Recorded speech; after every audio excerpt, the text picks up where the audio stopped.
O tema dessa palavra é: quem enche o teu coração? É uma palavra que tem muito a ver com o tempo que a gente está vivendo, né? Que é esse tempo de consagração. E por que nós precisamos nos consagrar? Por que a gente precisa jejuar? Por que a gente precisa ser cheio do Espírito Santo? Porque quando a gente é cheio do Espírito Santo, nós conseguimos vencer muitas áreas das nossas vidas, né? Quando a gente olha para a história da igreja, a gente vê uma igreja que foi cheia do Espírito em Atos, né, dos apóstolos. Vocês conhecem uma igreja que foi totalmente revestida do poder do Espírito Santo, e ela se tornou o quê? Uma igreja viva, né? Quem lembra a definição de avivamento que o pastor trouxe na semana passada? É o quê? Avivamento é o quê? Mais vivo, mais intenso, mais ativo e acordado, desperto. Esse é o significado de avivamento. Então, quando a gente tem em Atos 2 o derramamento do Espírito Santo sobre a igreja ela se torna o quê? Intensa, ativa, viva, aleluia, desperta, né? Lembra que o Eucho dormiu e caiu da janela, né? Amém? Na semana passada. Então, quando a gente olha, gente, Pentecostes foi um momento sensacional na vida da igreja. Por quê? Nunca antes na história nós tínhamos um grupo de pessoas ali, perdoados, regenerados e cheios do Espírito Santo. Então era uma igreja muito poderosa. Por quê? Porque eles entenderam o perdão, eles foram perdoados dos seus pecados. Toda aquela comunidade de Jerusalém, que quando viu os apóstolos falando em outras línguas, os 120 falando em outras línguas, falando na sua própria nacionalidade, acerca das maravilhas de Deus, né? Eles ficaram impressionados. E quem eram esses homens? Pessoas redimidas, pessoas arrependidas, pessoas que entenderam o valor da palavra perdão, né? Que entenderam o que é ser perdoado. Até então a gente não tinha um grupo tão grande de pessoas que conheciam essa glória de Deus. O Espírito Santo estava inaugurando, vamos dizer assim, o seu ministério atuante ali agora na vida da igreja. Jesus tinha subido ao Pai. E a promessa que havia sido dada à igreja estava acontecendo. Então eles estavam reunidos, orando, buscando, e foram que cheios do Espírito. Cheios do Espírito Santo, aleluia. Então quando Pedro prega, o que acontece? 3.000 almas se convertem. Gente, é glória a Deus mesmo. Mas vocês conseguem entender a dimensão desse problema? 3.000 pessoas abandonaram o judaísmo, foram expulsos das sinagogas, tiveram relacionamentos familiares cortados. Por quê? Porque se tornaram cristãos. Glória a Deus. Olha que sério. E a igreja de Jerusalém se viu numa situação: poxa, a gente vai ter que agora cuidar dessas 3.000 almas, né? Como é que a gente vai fazer? Então a igreja começou a viver um momento único, onde muitas pessoas começaram a vender os seus bens e repartir com aqueles que não tinham, para que não houvesse necessidade. E enquanto isso, os milagres estavam acontecendo. A gente tem Pedro e João visitando o templo a entrada, né, de Formosa, o templo, e ali estava o quê? Um homem coxo, que recebeu a cura, um homem coxo de nascença, né, que recebeu a cura. E de repente os líderes de Jerusalém ficaram atônitos. Peraí, esses dois homens estão fazendo a mesma coisa que aquele que se dizia o Filho de Deus está fazendo também. Eles ficaram impressionados e começaram então a persegui-los. Quer saber? Vocês parem de falar de Jesus. Parem de falar de Jesus. Vamos prender esses dois aí, quem sabe sucede esse movimento aí. quando esse homem foi curado, e Pedro falou assim: olha, gente, me desculpa, eu não consigo ficar quieto. Eu não posso deixar de falar do amor de Deus. Se quiser me prender, me prenda. Eu não posso ficar quieto porque eu sei o que está acontecendo. Eu sou testemunha. Eu vi Jesus ser morto, crucificado, eu vi ele ressuscitar. Aleluia. O que aconteceu? Quando foram presos, mais 5.000 pessoas se converteram. 5.000 homens, fora mulheres e crianças. Gente, praticamente da noite para o dia, vamos dizer, num espaço muito curto de tempo, a gente tem quase 20.000 pessoas congregando numa igreja. Uau! Né? O poder do Espírito Santo. E o que aconteceu com essas pessoas? Eles vendiam o que tinham para um ajudar o outro e ninguém teve necessidade. Eles caminhavam juntos, partiam pão, tinha um tempo de comunhão. A igreja estava no auge dela na terra. Ela estava refletindo Cristo em todas as suas ações. Tudo estava indo lindo e maravilhoso. Por mais que o diabo tentasse persegui-los, mandar uma perseguição externa, a igreja só crescia. Aleluia. Satanás sagaz, como sempre, tem que mudar de estratégia. Não dá para perseguir, né? Só a perseguição não vai frear esse povo aí. Eu vou usar minha tática antiga. Quando a gente chega no capítulo 5 de Atos, a gente tem uma preposição aí. Quero convidá-los a abrir Atos capítulo 5. Nós vamos ler do 1 ao 11, só para vocês entenderem o contexto do que a gente vai ler, tá bom? Mas assim, no capítulo 5... Começou esse microfone. Tentando me retalhar. Aleluia. Esse aqui tem um problema particular comigo. Atos 5 diz assim, ó.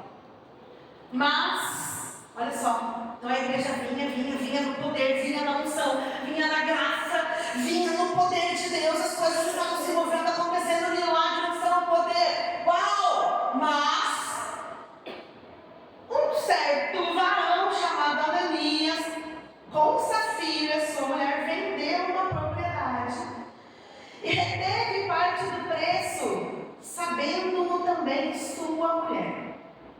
E levando uma parte, a depositou aos pés dos apóstolos. E disse então Pedro: Ananias, por que encheu Satanás o teu coração? Para que mentisses ao Espírito Santo e retivesses parte do preço da herdade. Guardando-a não ficava para ti, e vendida não estava em teu poder. Por que formaste esse desígnio em teu coração? Não mentiste aos homens, mas a Deus. E Ananias, ouvindo essas palavras, caiu e expirou. E um grande temor veio sobre todos os que isso ouviram.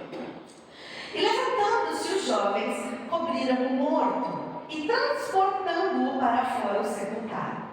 Passando um espaço de quase 3 horas, entrou também sua mulher, não sabendo o que havia acontecido. E disse-lhe Pedro: dize-me, vendestes portanto aquela herdade? Ela disse: sim, portanto. Então Pedro lhe disse: por que é que entre vós vos concertastes para tentar o Espírito do Senhor?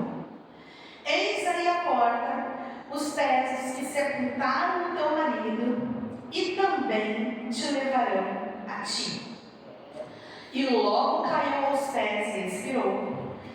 E entrando os jovens, acharam-na morta, e a sepultaram junto do seu marido, e houve grande temor em toda a igreja, e em todos os que ouviram estas coisas. Aleluia! Louvado seja o nome do Senhor. Qual foi a estratégia de Satanás aqui? Opa, eu não posso com eles lá fora, vou entrar lá dentro. Vou aqui, ó, na orelha de um deles. Queridos, Jesus nos advertiu o seguinte, que o joio iria nascer do meio do trigo. Então Satanás, muito sagaz, sabia que alguns poderiam dar ouvidos a ele. E essa seria a forma de tentar destruir esse avivamento que estava acontecendo na igreja. Porque você tem que ser cheio do Espírito Santo de Deus. Senão quem vai dar ouvidos a Satanás é você. Ou a gente vai ouvir as coisas do alto, ou a gente vai ouvir as coisas do inimigo. Não tem meio termo, não tem ou joio meio trigo. Não existe isso no reino espiritual. Olha que forte. Então a estratégia foi: vamos pegar aqui o Ananias e a Safira. Olha só, o que tinha acontecido? Vários cristãos estavam vendendo suas propriedades. Só que tinha um deles chamado José, que ele recebeu um carinho, um apelido muito carinhoso dos apóstolos: Barnabé. No capítulo 4 vai falar sobre isso. Olha, Barnabé. Começaram a chamar ele de Barnabé por quê? Porque ele era o filho da consolação. Gente, ele era quase praticamente uma pessoa que vivia essa identidade do Espírito Santo na sua vida. Ele dava tão bom testemunho que os apóstolos começaram a chamar: olha, você é o filho da consolação, você consola, você fortalece a gente. E a Ananias e Safira começaram a pensar: peraí, eu também quero esse reconhecimento. Eu também quero. Peraí, Barnabé, eu acho que a gente também precisa ter um certo status nessa igreja. O inimigo começou a soprar na orelha dos dois. Certo? E a gente vê, né, que eles começaram então a conceber o pecado. Por quê? Porque a palavra de Deus fala no versículo 1 e 2, volta aqui comigo para a gente não perder a relevância do texto, né? Fala assim, ó: mas um certo varão chamado Ananias, com Safira, sua mulher, vendeu uma propriedade e reteve parte do preço, sabendo também sua mulher. E levando uma parte, depositou aos pés dos apóstolos. Então, o que foi que aconteceu? Venderam uma propriedade, mas eles tiveram um probleminha aqui. Esse reter é de uma palavrinha que significa nofizomai, apropriar-se desonestamente. Era isso que significa. Veja só, deixa eu deixar uma coisa bem clara: ninguém precisava vender nada na igreja de Atos. Ninguém pedia para as pessoas venderem as suas propriedades. Esse era um ato gerado pelo Espírito Santo no coração das pessoas que espontaneamente faziam isso. Aleluia. Mas Ananias e Safira viram nisso uma oportunidade de tentar viver uma falsa espiritualidade. Eles queriam mostrar que eles eram generosos, quando na verdade eles estavam retendo parte do preço. Ninguém pediu isso para eles. Deus não pediu essa oferta, certo? Deus não estava pedindo, mas as pessoas espontaneamente, cheias do Espírito Santo, faziam isso. Por quê? Uma das características de quem é cheio do Espírito Santo é o quê? Generosidade. Consegue repartir o que tem. É generoso. Amém? Reparte. Confia que Deus vai prover. Deus vai cuidar. Certo? E aqui a gente consegue chegar ao seguinte: como que o pecado concebe no nosso coração? Tem um slidezinho que eu fiz, baseado no livro de Tiago, para vocês entenderem como que o pecado consuma-se na sua vida. Começa assim, ó. Ninguém, veja só, gente, o pecado, ele não, você não pode falar assim: foi Deus que me tentou, porque Deus não tenta ninguém. Ok? O próprio Tiago fala isso. Como que o pecado acontece na nossa vida? Por causa das nossas próprias cobiças. Então você peca, não é culpa do outro, o pecado é seu. Então começa aí. Tem gente que tem mania de responsabilizar pai, mãe, avó, tia, todo mundo aí por conta dos seus pecados. O pecado acontece por causa causa de você mesmo, pela cobiça que está no seu coração. Entenderam? E aí, o que acontece? Cobiça própria, que é a epitimia, né? Forte desejo, anseio, paixão. É como uma isca. Esse pecado está fora do teu coração. Entendeu? Só que, quando eu começo a nutrir esse pecado, eu falo, peraí, acho que, olha que interessante, o Barnabé ficou popular depois disso. Imagina a Safira na orelha da Ananias, Ananias na orelha da Safira. Olha lá, ele virou popular e a gente não é, né? Começa assim, eles começaram a nutrir o pecado, porque tentação todo mundo tem. Qual é o posicionamento que você vai fazer para ser vitorioso? Você não vai nutrir aquele pensamento maligno, certo? Então o diabo sopra uma coisa na sua orelha e fala, vai-te Satanás, ponto. O pecado não vai consumar no teu coração. Agora só começa, é verdade, tem razão, o pastor nunca deu chance para mim ali, começa, né? Nunca me chamou de filho da consolação, nunca me deram ali um apelido carinhoso, não sei o que, começa. E a gente começa a nutrir aquilo, a gente, pronto, saiu de uma tentação externa para dentro do nosso coração. E aí, vem então a ação concreta, a gente só consuma o pecado, mas ele já aconteceu aqui. Por isso que Jesus disse que o problema é o nosso coração. Amém? E por fim vem o que é a morte? Que é a morte espiritual, moral, ou pior ainda, a morte eterna, quando a gente não se arrepende dos nossos pecados. Então é assim que acontece o pecado. Então, Ananias e Safira, eles estavam nessa parte de eles fizeram um conluio entre si, como casal. A gente vai falar isso, a gente vai falar que vendeu, portanto. Ok? Só que o que acontece, queridos? Grave uma coisa, a tua oferta revela o teu coração. Tua oferta mostra o teu coração, é o raio-x do teu coração. Sempre que você for ofertar, você para pensar e você fala assim, poxa, como é que está o meu coração? Essa passagem de Ananias e Safira me lembra muito da oferta de Caim e Abel. Caim ficou com inveja da oferta de Abel. Mas o que foi que Abel fez? Deu o seu melhor. Tinha um coração de adorador. Caim deu o quê? Do que lhe sobrava. O resto que ele tinha, a parte, fazia de qualquer forma. Deus que receba aí do jeito que eu quiser. Do jeito que eu quiser dar.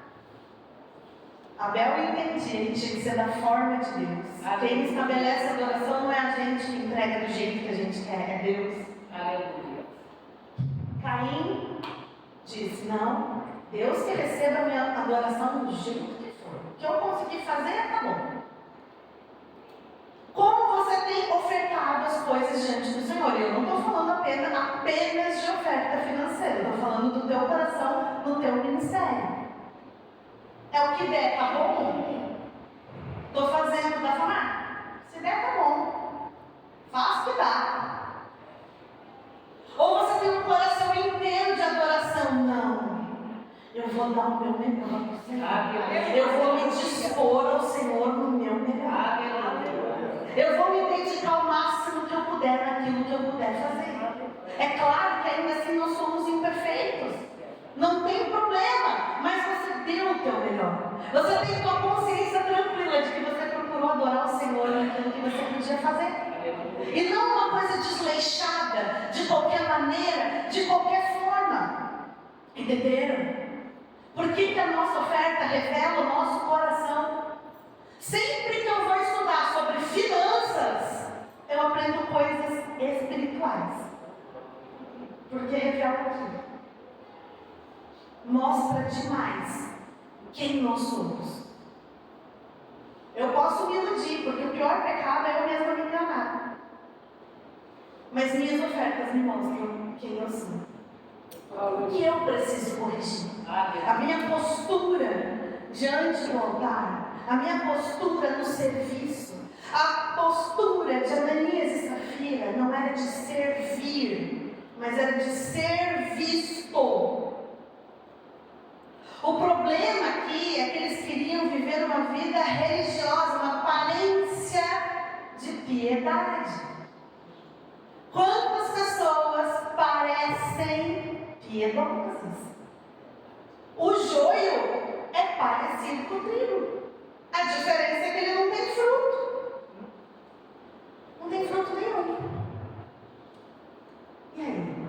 Quantos se parecem cristãos, mas não são? Mas não são. Amém? Então, aqui entra uma pergunta muito clara que nós precisamos fazer para o nosso próprio coração. Qual é a tua motivação? A tua motivação é ganhar almas, é cumprir o ID de Jesus, é servir o teu irmão. Ou a tua motivação é querer aparecer, é querer se mostrar, para que as pessoas entendam quanto você é espiritual. Nossa, mas aquele lá é espiritual. Ai, mas não sei o que, não sei o que. Gente, o mundo está cansado disso. De falsos crentes. De pessoas que não dão testemunho de uma vida transformada. Evangelho sem arrependimento não é evangelho. Vocês sempre vão ouvir eu falar do perdão e do arrependimento. Porque, queridos, veja, Davi, mais do que Davi, que adulterou, matou o melhor amigo dele. Né? Você fica pensando assim, que a coisa mais desagradável que isso. Ele era o quê? Segundo o coração de Deus. Por quê? Porque ele era um homem que realmente eu fiz. Senhor, me perdoa. Senhor, eu pequei. Deus, eu tenho vergonha do que eu fiz. Me perdoa, Senhor. Amém? É diferente. É diferente daquele que fala, não, imagina, tá tudo certo. Veste a capa de super crente. Só que o coração está podre e distante do Senhor Jesus. Amém? Por que Davi era segundo o coração de Deus? Porque ele reconhecia o mal que ele fazia. Ninguém aqui está livre de pecados. Ninguém. A diferença é o que nós fazemos quando pecamos.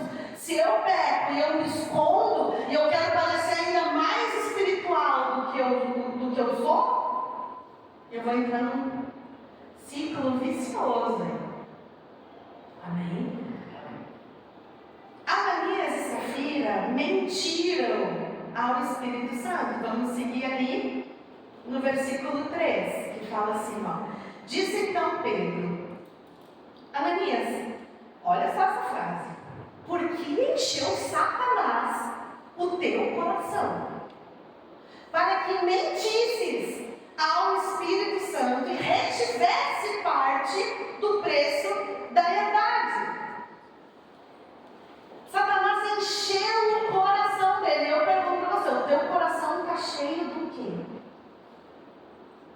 Do que o teu coração está cheio? E, amados irmãos, vamos ser bem firmes aqui. Se você é um cristão que mente, você precisa de conversão.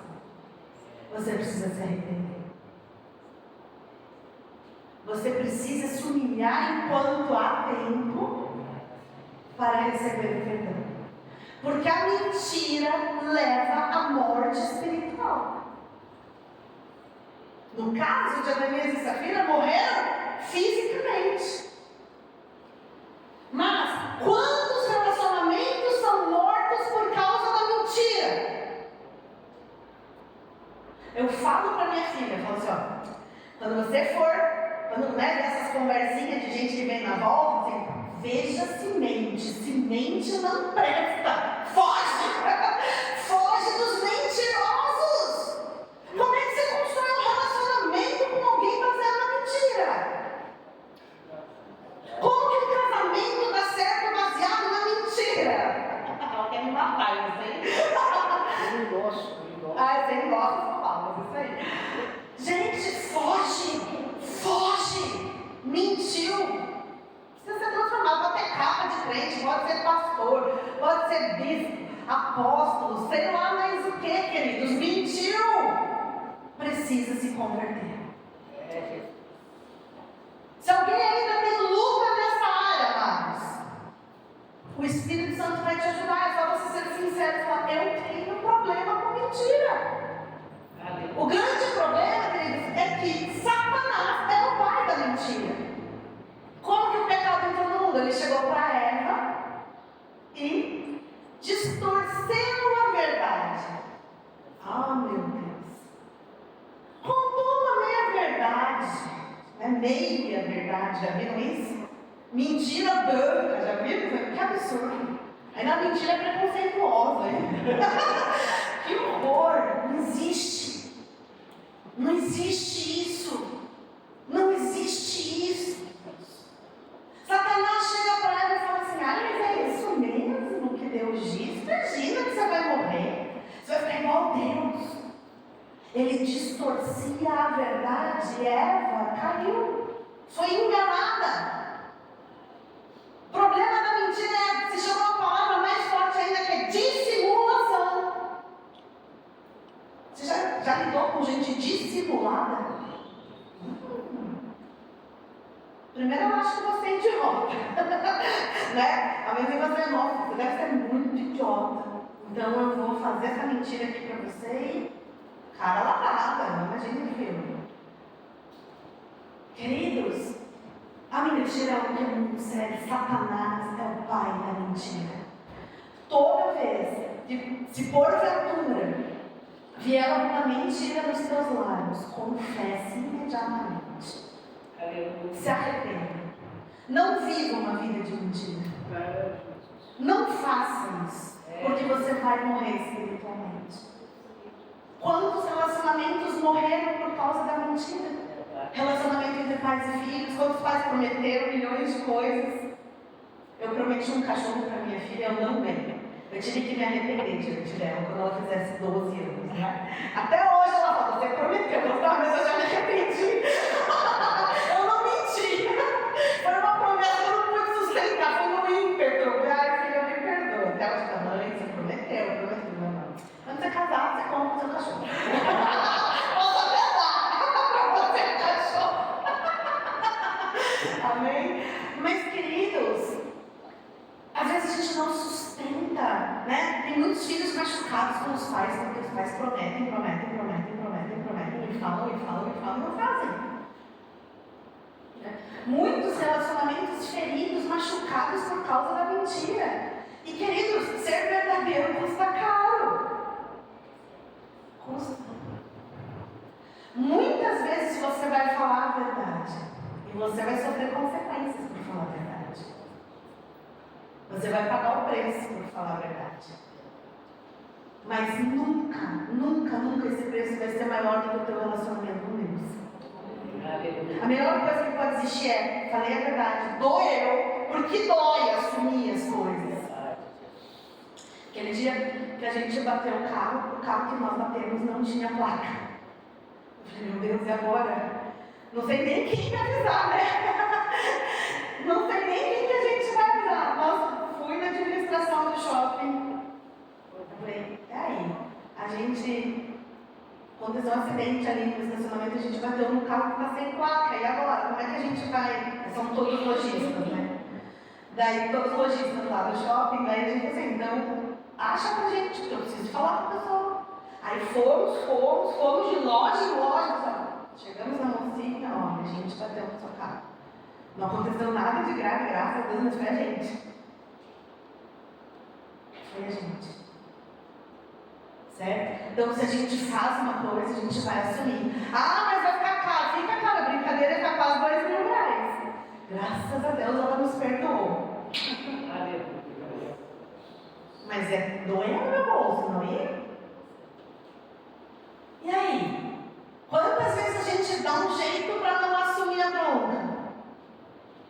Você acha que eu tinha esse dinheiro sobrando para falar assim: nossa, que legal, vou pagar feliz? Claro que não. Muitas vezes a gente vai ter que apertar da gente mesmo para manter a verdade. O prejuízo vem para a gente. Mas Deus, Ele é fiel. O Senhor te restitui.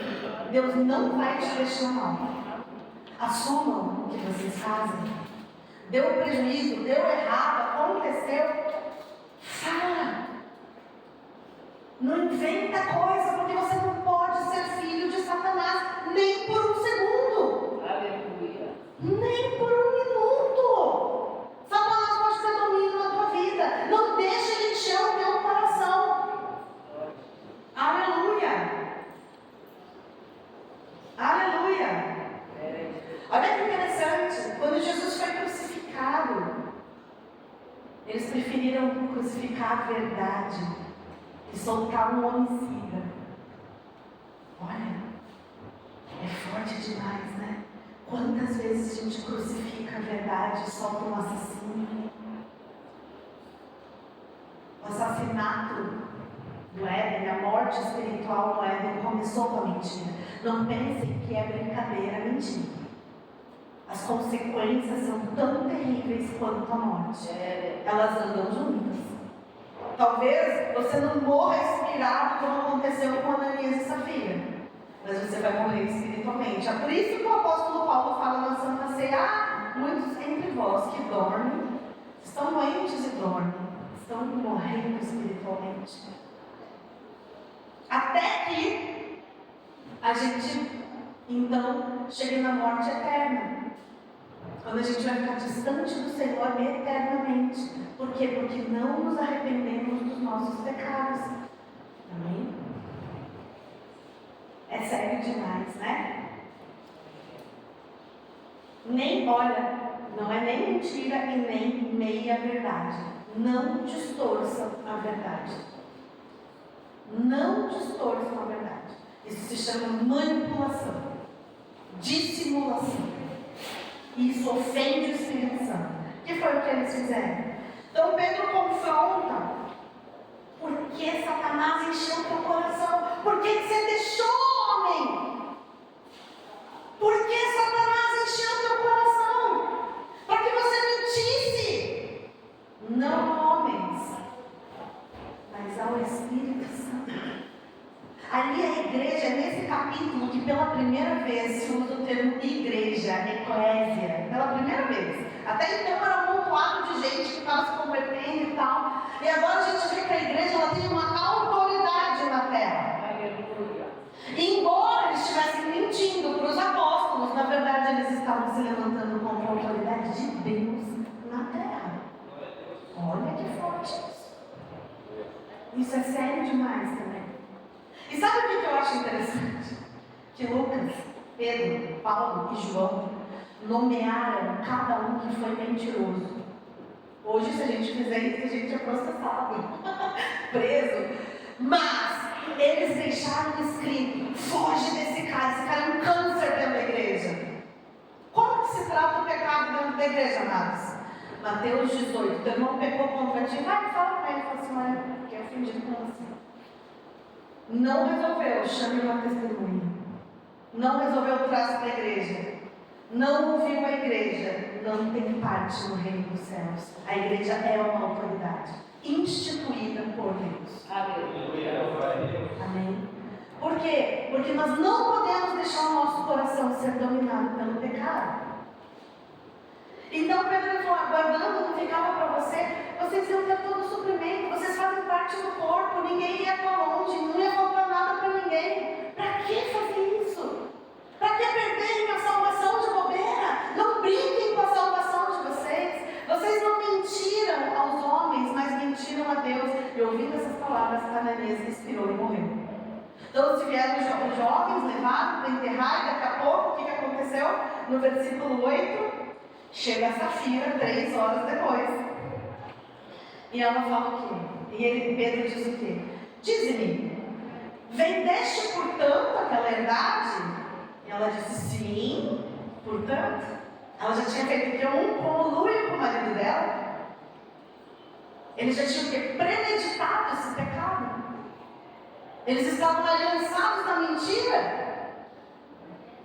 Você vendeu portanto? Sim. Então o que é que Pedro disse? Então Pedro disse: por que é que entre vós vos concertastes para tentar o Espírito do Senhor? Queridos, é muito grave tentar o Espírito Santo de Deus. É muito grave manifesta de forma desafiadora a onisciência de Deus. Você acha que Deus não sabe o que você fez? Deus sabe quem você é. Não finja ser outra pessoa. O pecado aqui se chama hipocrisia. Eu quero parecer santo, mas eu não me arrependo dos meus pecados. Eu não me arrependo dos meus pecados. Aleluia. Fachada de piedade é algo que o próprio Senhor Jesus odiava nos fariseus. Fachada, cara de santo, não vai fazer você entrar no céu. O que te faz entrar no céu é uma vida santificada. É uma vida verdadeira. Encara a verdade. Por isso que a gente fala que a verdade liberta. Fala a verdade para a pessoa, por mais que doa. Não precisa ser grosso, mas fala a verdade. Fala a verdade. A verdade é libertadora. Aleluia. Aleluia. Às vezes a gente fica constrangido, né? A gente tem que, não, né? Mais ou menos. Você tem que falar a verdade para que haja cura. Glória. Aleluia. Louvado seja o Senhor. Queridos, vigiem o coração de vocês. Como eu disse, Deus ele tem o poder de perdoar pecados muito mais graves, como matar alguém, como adulterar, como roubar. Coisas até maiores. Ele perdoa. Agora, pecado contra o Espírito Santo. Achar que Deus não sabe das coisas. Não tem perdão. Morre para sempre. Morre eternamente. Né? Então, quando a gente lê aqui no versículo 11, fala assim, ó. E houve um grande temor em toda a igreja e em todos os que ouviram essas coisas. O que foi que o Espírito Santo estava fazendo aqui? Tratando a igreja. Vamos arrancar esse pecado. Essa igreja estava viva. Essa igreja estava intensa. Essa igreja estava ativa. Ela estava acordada. Ela estava fazendo. Ela não parava de falar do amor de Cristo. Vamos tratar desse pecado. Vamos extirpar. E que a igreja entenda que isso não pode acontecer. Aleluia. No meio dela. Oh, santo é o Senhor. Aleluia. E veio o que, amado? O que foi que aconteceu? Como foi? Houve um grande temor. Aleluia. Sabe quando que você desvia? Sabe quando alguém desvia da fé? Quando você perde o temor de Deus. Você perdeu o temor de Deus, você perdeu tudo. Por isso que eles fizeram toda essa presepada. Perderam o temor de Deus. Não sabem a santidade de Deus. Perder o temor é a pior coisa que pode acontecer na tua vida. Nós não podemos brincar com o pecado. É por isso que você não pode deixar Satanás encher o teu coração, mas sim o Espírito Santo encher o teu coração com a verdade. Porque a verdade liberta. Glória. Santo é o Senhor. Aleluia. Santo é o Senhor. Oh, Yahweh. Aleluia. Quem vai encher o teu coração? Quem tem enchido o teu coração? Algumas pessoas começam jejuando por coisas materiais. Né? E tudo bem, você está começando a aprender a jejuar, não tem problema. Mas o verdadeiro motivo de um jejum é você se tornar verdadeiramente espiritual, você se preocupar com as coisas do céu e não com as coisas terrenas, como essas coisas que demonstram. O coração deles estava nas coisas da terra, nas coisas materiais somente. Por isso que foram tentados e caíram. O quanto você está preocupado com as coisas espirituais, com o céu, o quanto o céu é presente e real para você. Aleluia. Qual é a tua natureza? Reflita sobre isso. Pense com carinho sobre isso. Como tem sido teu coração diante do Senhor? Como tem sido a tua vida espiritual diante do Senhor? Do que você tem se enchido? Não tem meio termo. Não tem meio termo. Ou você começa a buscar a face de Deus de verdade. Se consagra. Busca, ora, jejua e busca mais, e clama mais, e busca de Deus. Meus absorvidos pelos pecados.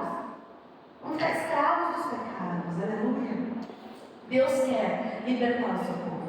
Você precisa ser cheio do Espírito Santo para que você não morra espiritualmente. Você precisa ser cheio do Espírito Santo para você ter vitória na sua vida.